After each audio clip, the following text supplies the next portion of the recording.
Welcome into KC Sports Tonight. There we are. I'm Marlia It's like Campbell. a magic trick. That was really weird. That's never happened on the show.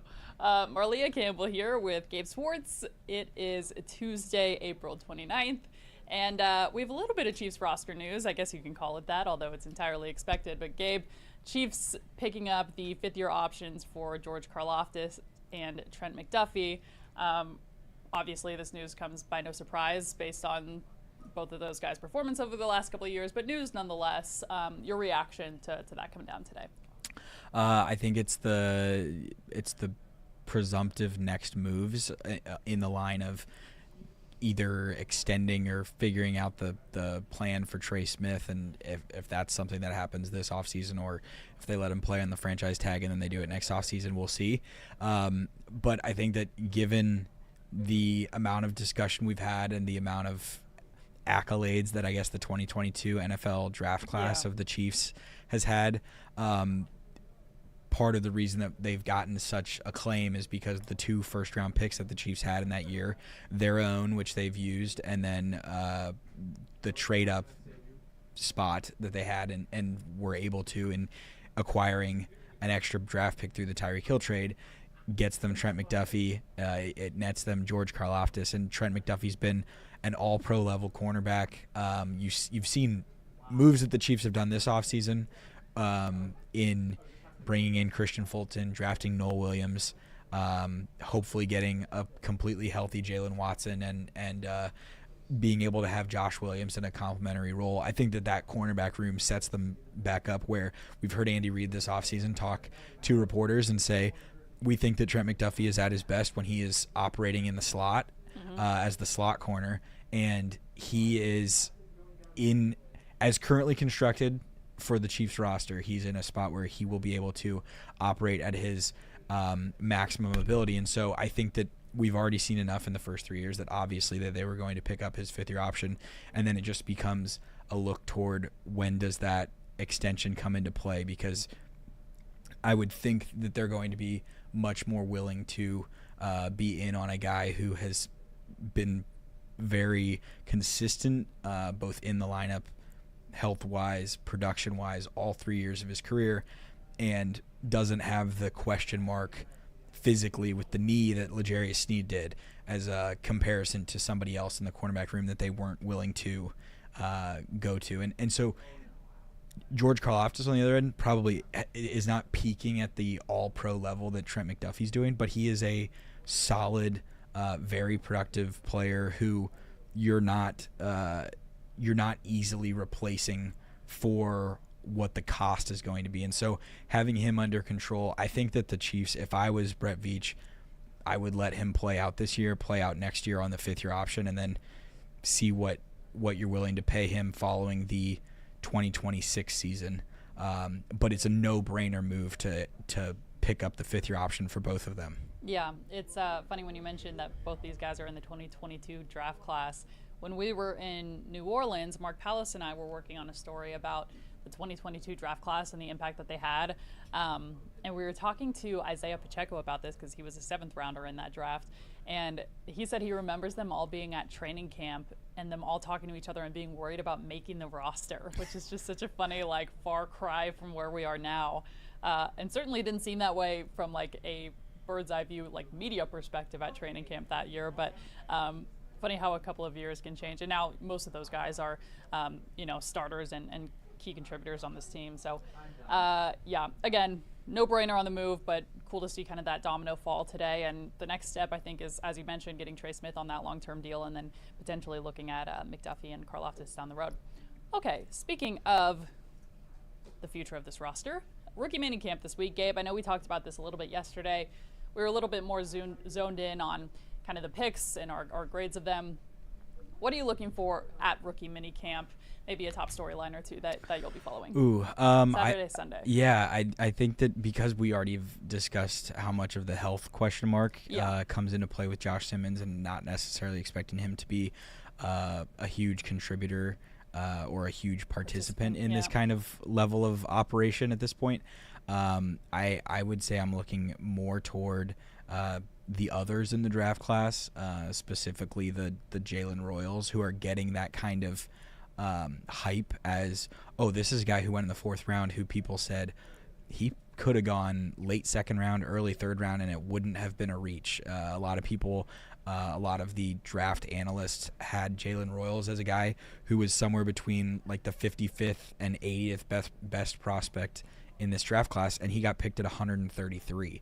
And so seeing that there's not necessarily going to be the same level of spotlight on him, but in the past 2 off seasons we've seen the look at Xavier Worthy as a 1st-round pick, and he comes in and he has the hamstring pull, I guess, and everybody kind of sounded the alarms on that. And Felix the year prior had yeah, the thumb issue. yeah, Geez. So, there's and something Rashee Rice comes in, and he was. Yeah. I think that there was some.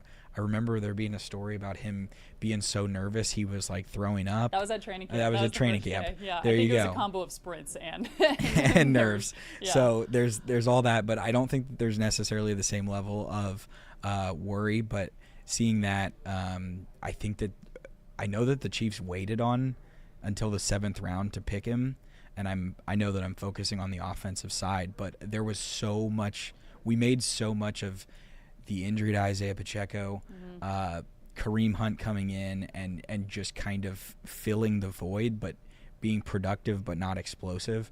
Brashard Smith is like the exact opposite of what Kareem Hunt was last year, in that he is extremely explosive. And if anything, you could see with his wide receiver background from when he played at Miami prior to SMU, that maybe you're getting closer to finding somebody to fill that Jerick McKinnon role of a pass catching option as a running back.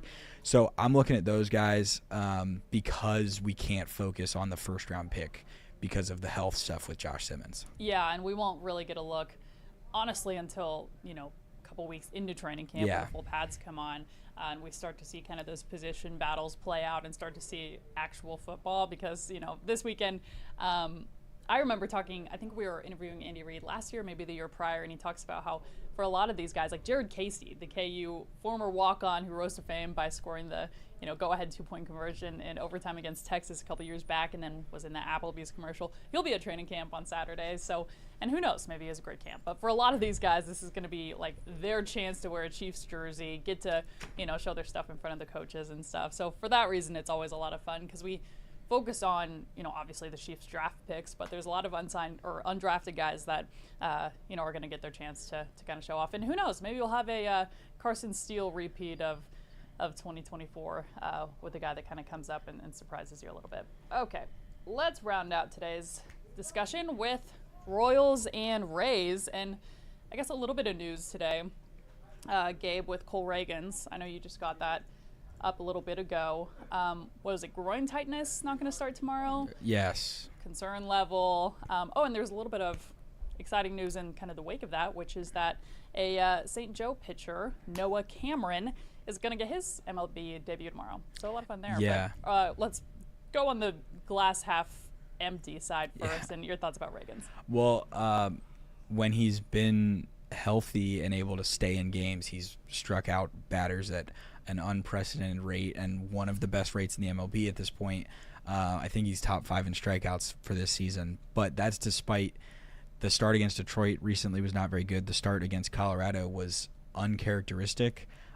He leaves after 3 innings, and the velocity was down and all that, and then he comes out that he had groin tightness.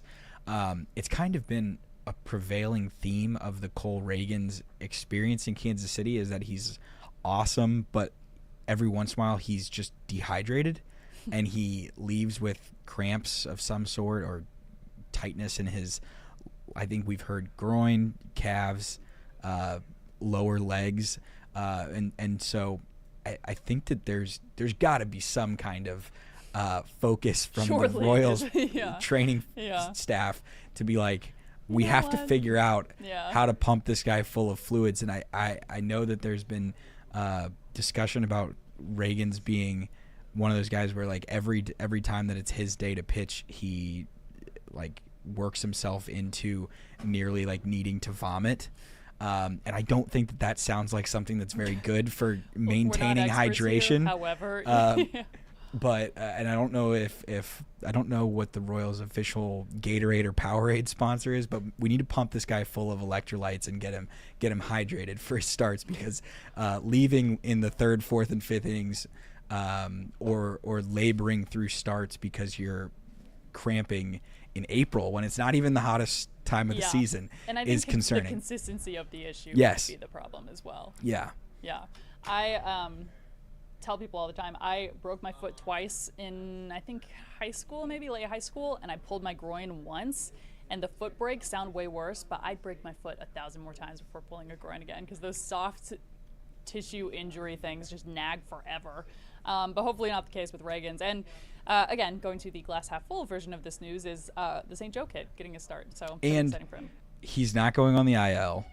There's and Matt Quattrero yes. said that he could either start in Baltimore this weekend or when the Royals are back in town next weekend.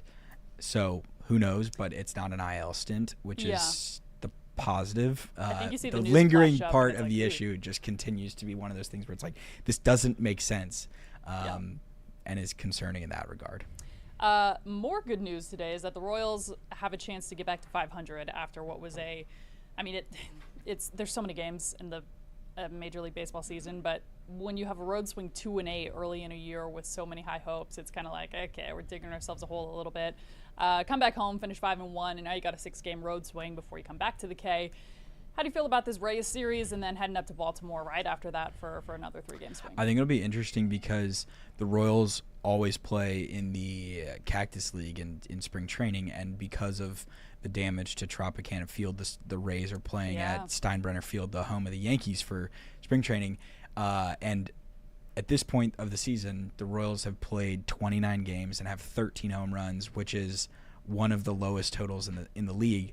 However, Steinbrenner Field, no park, despite the fact that it's not at elevation or anything, it's in Florida. It has surrendered the most home runs of any ballpark in the league this year. That's a fun little tidbit. The dimensions are a little smaller. It is a model of Yankee Stadium, shorter to right field, shorter to left field as well.